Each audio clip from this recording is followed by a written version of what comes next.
Pois bem, agora que nós entendemos, pelo menos de uma forma introdutória, esses conceitos de população, amostra, as variáveis, né, qualitativa e quantitativa, que são informações e conceitos ligados à parte da coleta de dados, nós vamos continuar aprofundando em outros conceitos de estatística.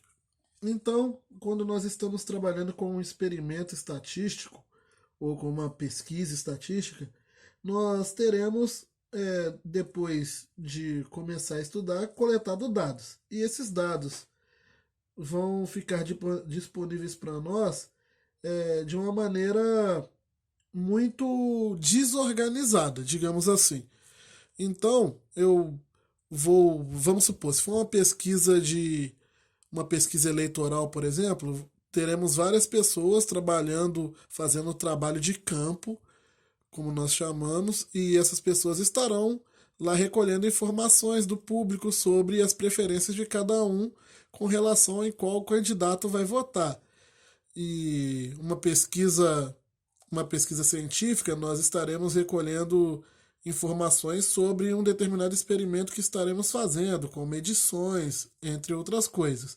E esses primeiros dados, conjunto de dados que nós vamos recolher, nós chamamos eles de dados brutos, porque esses dados eles vêm desorganizados para nós. E para começar a entender esses dados e futuramente analisar e descobrir uma melhor forma de representar esses dados, nós devemos começar a fazer algumas organizações com esses dados. Devemos organizá-los de alguma forma. E existem diversas maneiras, métodos e ferramentas que nós podemos utilizar para organizar dados. Então aqui eu estou com uma tabela, não importa sobre o que esses dados representam. Eu fui uma tabela que representa os dados brutos de uma pesquisa ou de um experimento científico. E esses dados me deram esses números que vieram aqui, como vocês podem observar, tudo bagunçado dentro de uma prancheta de um ou dentro de um papel onde as pessoas podem, de uma tabela mesmo onde as pessoas podem ter recolhido esses números. Então, o primeiro fator de organização que nós podemos fazer com esse tipo de dado é colocar esses dados em rol.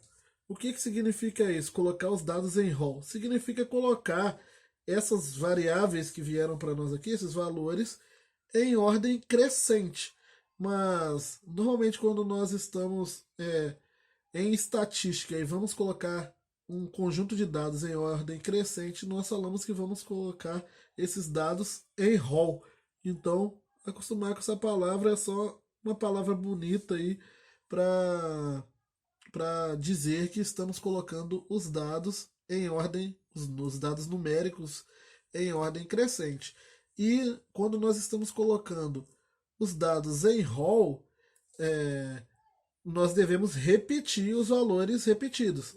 Então, por exemplo, nessa tabela aqui, o zero aparece 5 vezes. Nós devemos colocar o zero aqui a quantidade de vezes que ele aparece. O um aparece 7 vezes. Nós devemos listar o um aqui a quantidade de vezes que ele aparece. O 2 que aparece 10 vezes, o 3 aparece 11, o 4 vai aparecer 6, o 5 aparece 4 vezes, o 6 vai aparecer 7, o 7 tem 4 vezes e o 8 aparece 6 vezes. Então eu coloco eles listados exatamente a quantidade de vezes que eles apareceram. Esse é o primeiro método de organização que nós temos para fazer com os dados. Ele é útil em diversas situações, porém ele não é o único método, porque, por exemplo, aqui estamos com uma tabela com 6 linhas e 10 colunas, então quer dizer que tem 60 números aqui. Imagina que em nossa pesquisa estaremos trabalhando com 1.000, 2.000, 1 milhão de números. Então, colocar em rol pode não ser uma tarefa muito fácil quando você está trabalhando com um conjunto muito grande de dados brutos. Então, por isso que existem outras maneiras de se organizar esses dados, que nós veremos mais para frente, que são as tabelas de frequência. Um outro conceito muito importante é o conceito de amplitude, que em alguns momentos nós poderemos utilizar esse conceito também enquanto estivermos trabalhando com a organização dos dados brutos que nós recolhemos em nossa pesquisa. A amplitude ela é a diferença entre o maior e o menor resultado recolhido ali na nossa pesquisa. Então, eu tenho aqui, nessa hora, os dados estarem em roll já nos ajuda muito. Porque o menor resultado, no caso aqui é o zero, e o maior é o 8. E quando os dados estão em roll, fica fácil observar isso, diferente do se eu olhar aqui para a tabela inicial. Então, na tabela inicial, quando os dados estão na forma bruta, sem organização nenhuma, é mais difícil eu calcular uma amplitude para eu saber a amplitude ali dos meus resultados. Mas a amplitude é bem simples, eu vou pegar o maior, subtrair do menor valor. Aí vamos começar o entendimento sobre o que é uma tabela de frequência, começando por uma tabela de frequência bem simples.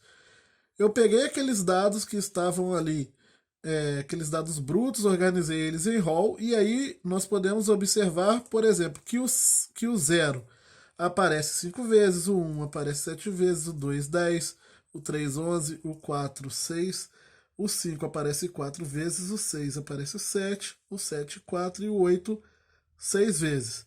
Então, esses números aqui que representam a quantidade de vezes que cada um desses elementos aqui é observado em nosso experimento é o que nós chamamos de frequência daquele valor, daquele dado. É a frequência com a qual aquele dado aparece em nosso experimento, ou em nossa pesquisa, ou aquele resultado. E esses valores aqui, esses dados pesquisados, serão os que nós chamaremos de classe.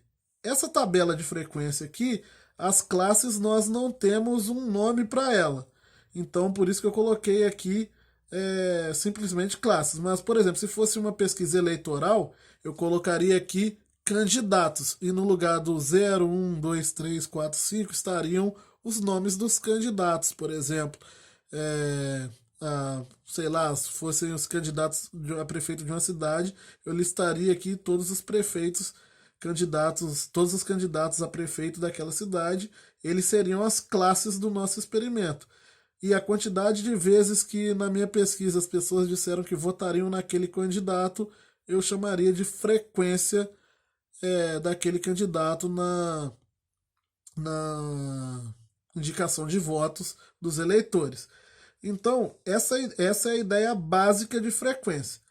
Essa frequência é o que nós chamamos de frequência simples ou frequência absoluta. Vou colocar aqui frequência absoluta. Absoluta. Perdão. Então, essa é a frequência simples ou frequência absoluta de nosso experimento. Que raiva que dá quando erra essas coisas bobas assim. E nessa tabela aqui ficou fácil de representar as classes porque eram poucas classes. Ficou fácil de montar a tabela porque eram poucas classes aqui.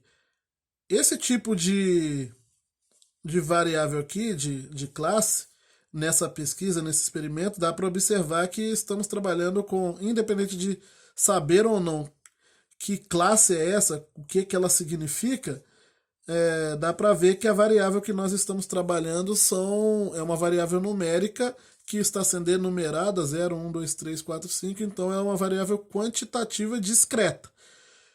E para variáveis quantitativas discretas, tabelas feitas dessa forma funcionam bem. Porém, quando estamos trabalhando com variáveis que não são discretas, não são variáveis discretas, nós precisamos trabalhar com um outro tipo de tabela, como eu vou mostrar a seguir. Esse é o caso. Imagine agora que eu fiz uma pesquisa, aqui eu fiz questão de colocar que eu estou medindo estatura de pessoas em centímetro. Fiz essa pesquisa com 40 pessoas, medi 40 estaturas. É, E aqui embaixo são essas estaturas colocadas em hall, só que observe aqui que agora o hall está organizado de forma crescente, só que nas colunas, né? 150, 151, 152, 153, 154, ele vai até embaixo e depois volta. Ele está seguindo aqui as colunas e não em linhas, mas tem o mesmo princípio. E a amplitude aqui, eu vou colocar uma letra A para amplitude, é 173 menos 150, que dá 23. Essa é a amplitude aqui das minhas medidas, das medidas das alturas. Então, essa seria a ideia. Qual o problema desse tipo de dado quando nós estamos trabalhando com medidas, com variáveis quantitativas contínuas? É, Se você observar, eu tenho 150, 151, 152, 153, 154, são muitos valores diferentes. E se eu fosse montar uma tabela como aquela do exemplo anterior, eu teria que ter uma linha para cada uma dessas classes. Cada número desse representaria uma classe. Então, a tabela iria ficar muito grande. Não ia diminuir quase nada em relação a essa tabela original.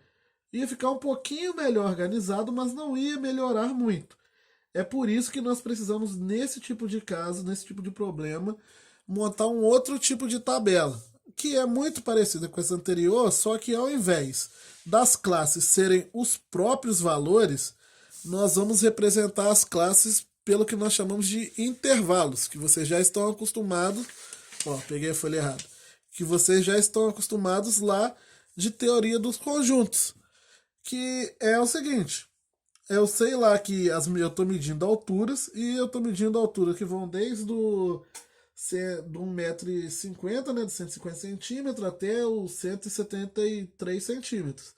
Ou 174, não importa, até os 1,70 m e poucos. 1,75 m, 1,73 m. Deixa eu confirmar aqui.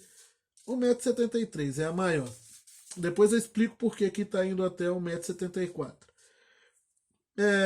E aqui, ao invés das classes serem as próprias alturas, as classes serão intervalos de altura.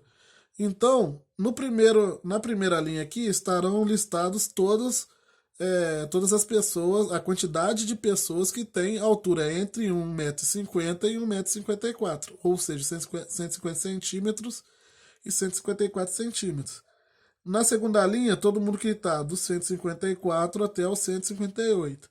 Na terceira linha, estará toda a quantidade de alturas que estão entre os 158 até os 162.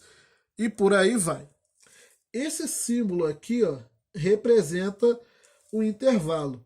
E esse símbolo, onde eu tenho essa barrinha vertical, indica intervalo fechado. E onde não tem barrinha nenhuma, indica intervalo aberto. Isso aqui para as tabelas.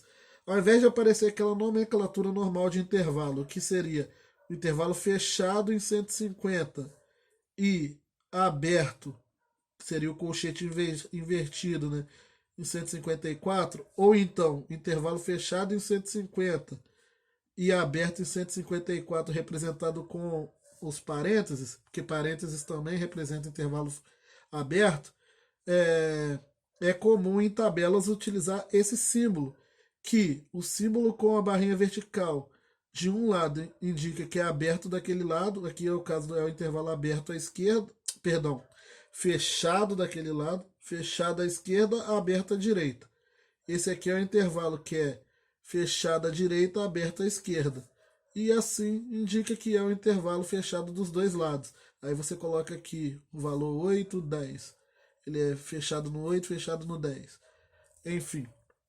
e o intervalo ser fechado ou aberto, significa que aquele extremo, caso o intervalo seja aberto, ele não pertence a esse conjunto. Então aqui estão todas as pessoas que têm 150 centímetros de altura até todo mundo que tem 154. Só que as pessoas que têm 154 não entra. Esse número só está aqui para limitar o conjunto. Então vai aqui nessa primeira linha entraria todo mundo que tem até 1,53,99999, etc. O pessoal que tem 154 centímetros, eles vão entrar no conjunto de baixo. E aqui embaixo vai todo mundo que tem de 154 até 158.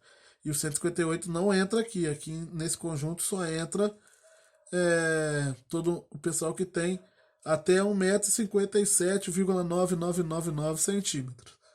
A ideia da frequência é a mesma. Eu vou calcular, observando aqui, ó, quantas pessoas tem entre 1,50 m e 1,54 m? 4 pessoas. 150, 151, 152, 153. E a partir daqui já vem as pessoas que têm 1,54 m. Então elas não entram nesse, entram no de baixo, que serão 9 pessoas. 1,54 m, 55, 55, 55, 55, 56, 56, 56, 57, 58. Até o 58 aqui, 1,58 m. Por quê? Perdão, até o 57, desculpa. Porque do 1,58 m para frente já vai entrar no conjunto de baixo. E dessa forma eu vou calculando quantos elementos tem em cada intervalo desse da minha tabela. Se vocês observaram, existem duas maneiras de representar a frequência. Isso aqui também pode aparecer dessa forma naquelas tabelas lá do primeiro exemplo. Eu não coloquei aqui para não ficar muita coisa logo já no primeiro exemplo. Mas essa maneira aqui é a maneira tabular de representar a frequência, ou por tabulação. É aquela que eu vou colocando os pauzinhos lá para quantidade. Ela não é muito eficaz, então ela aparece só de vez em quando em alguns problemas, em alguns exemplos bem específicos, porque para quantidades muito maiores aqui de frequência, tipo 2000, 1000, você não vai ficar colocando 2000 tracinhos ali para representar os elementos. Então, como ela não é tão eficaz, ela não é utilizada a todo momento. Mas a ideia aqui é vocês pegarem essa questão de trabalhar com os intervalos quando nós estamos lidando com variáveis quantitativas contínuas. Um outro conceito importante que nós temos é o conceito de amplitude dos intervalos. Então, se você observar, eu posso calcular a amplitude dos meus dados como um todo, que aí eu vou pegar a diferença entre o maior dado e o menor, que é, pegando aqui a folha do lado de novo, o maior dado é 1,73 m e o menor dado é 1,50 m. A amplitude total, que nós chamamos, a amplitude total dos meus dados é 23. Mas os meus intervalos aqui, eles têm amplitudes iguais a 4. Por que esse valor aqui está indo até 1,74 e não até 1,73, que é o maior dado que nós pegamos aqui? Porque existem algumas regrinhas para montar essas tabelas de frequência que envolvem o seguinte cálculo. Eu pego a minha amplitude para saber, eu quero dividir, por exemplo, eu quero montar essa tabela de frequência com 6 linhas. Primeiro você decide quantas linhas você quer na sua tabela de frequência. Essa daqui eu queria montar com 6 linhas. Então, como que vão ficar os tamanhos do meu intervalo? Como que vai ficar a amplitude dos meus intervalos? Para esses intervalos ficarem todos certinhos assim, onde um começa o outro termina, nós fazemos um cálculo simples, que é o seguinte: nós pegamos a amplitude e se ela não for divisível pelo número de linhas que nós queremos ter na tabela, igual que eu queria 6, o 23 não é divisível por 6. Se ela não for divisível, nós pegamos o próximo valor que for divisível pelaquela quantidade de linhas que nós vamos querer colocar na nossa tabela. para saber quantos intervalos terão na nossa tabela. Então, como para montar essa tabela aqui, eu decidi, isso normalmente se decide a quantidade de intervalos antes. Então eu decidi que queria montar uma tabela com 6 intervalos. Para saber a amplitude ou o tamanho de cada intervalo, que aqui a amplitude está sendo 4, ó, se você pegar o maior e o menor de cada intervalo e subtrair, dá 4. 154 menos 150 dá 4. 158 menos 154 é 4. 162 menos 168, 4. Da onde saiu esse valor 4? Eu peguei a amplitude total e dividi por 6, que é a quantidade, a amplitude total, que é 4, que é 23. Perdão, gente, voltando. Eu peguei a amplitude total, que é 23, e verifiquei. 23 é divisível por 6? Não. Então eu pego o próximo valor depois do 23 que seja divisível por 6, que é o 24. Então 24 é divisível por 6, que dá 4. Esse aqui será o tamanho da amplitude dos meus intervalos. É assim que nós decidimos como montar o tamanho dos intervalos da nossa tabela. Mas construir a tabela assim, dificilmente vocês farão, nem mesmo questões discursivas do PISM costumam cobrar isso não. No Enem também não cobra, apesar de estar lá, eles não vão para esse lado. Você precisa entender todo esse conceito, entender como lidar com os dados da tabela. Isso você precisa saber.